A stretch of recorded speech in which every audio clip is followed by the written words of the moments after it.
What makes you a better coach than someone else? Let's have a look.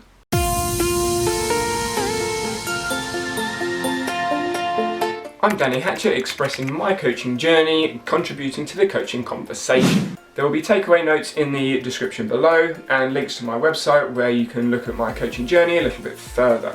Being a good or effective coach, I think all coaches, whether you're new to the field or you've been in the field for years, I think all of us want to be good and effective and improve. So what makes someone better at coaching than someone else? A traditional answer to this question when looking on YouTube or looking into research suggests loads of characteristics and qualities, and there's such a huge list of things that people come up with that I don't really want to explain all of those individual things because I think all of them have merit. I think there are two main things that good coaches have over others. No, it's not qualification and experience. It's the ability to reflect and having a coaching philosophy. Now, those of you that are thinking reflection, that's easy, I do that, I'm going to ask you one question. What's the difference between reflection and evaluation? Something that I covered in my previous video when I was talking about my university experience is my ability to reflect and my learning from third year. Look at the video up here, I think, or maybe up there. I'm not going to explain everything there is to know about reflection, but I am going to go into some little details. So a bit of background in reflection. Reflection's been pursued in different environments and different professions, being discussed in different articles throughout literature.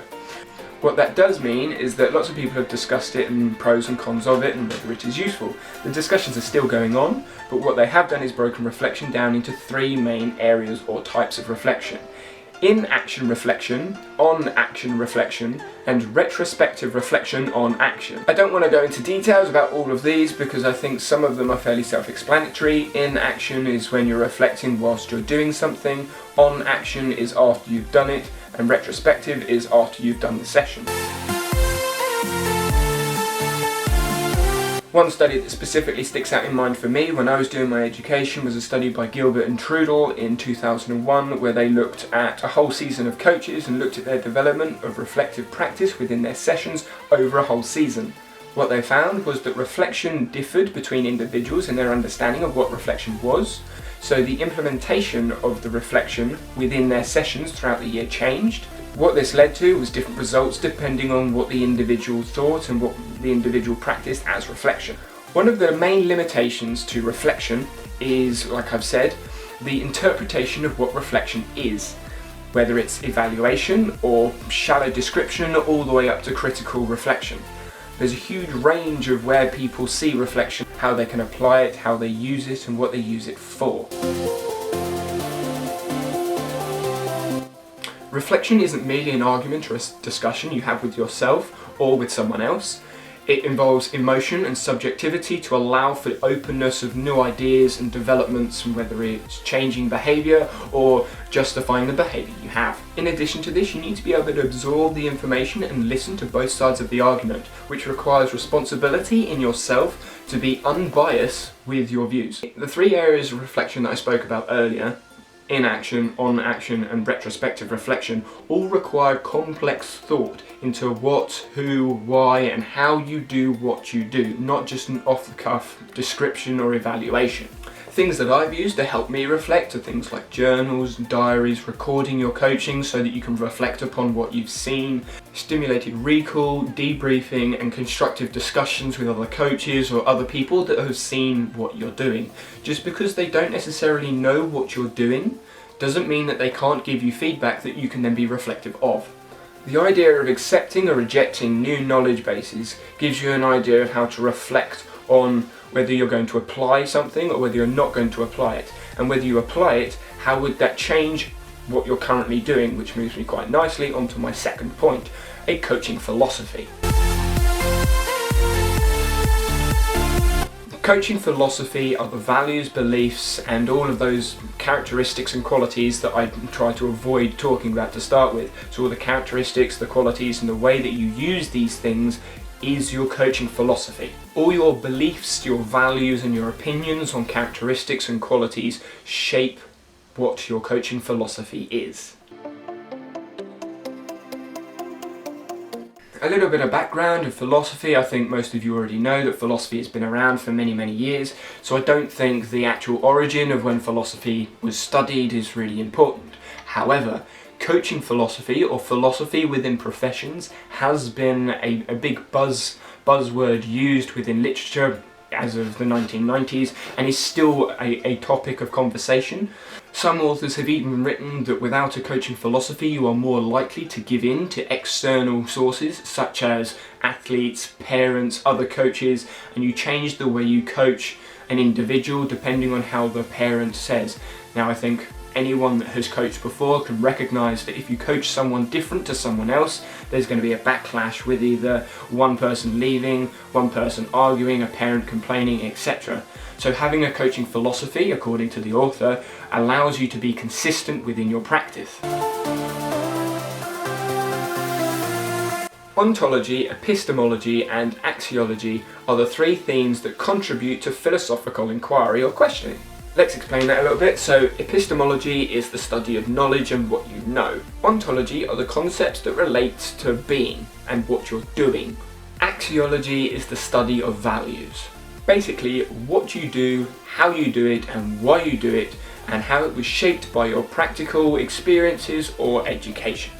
What your practical experience is and your education will shape your views, your beliefs and your opinions that form your coaching philosophy. As a quick example of this, let's take communication as a characteristic or quality that coaches should have.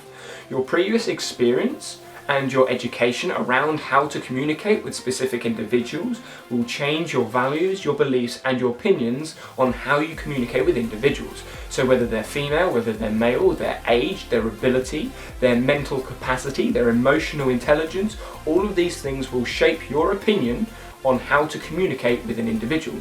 That forms your coaching philosophy around communication.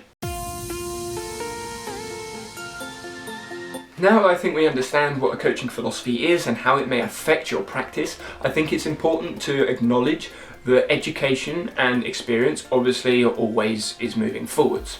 Therefore, so does your philosophy. Your philosophy will be shaped by how your education and your experience moves. Therefore, having an evolving philosophy is important to keep up to date with new research, new ideas, new experiences. Some of the literature expresses evolving philosophies in 5 different steps. You start off with a belief and principles. Events occur that challenge your philosophy.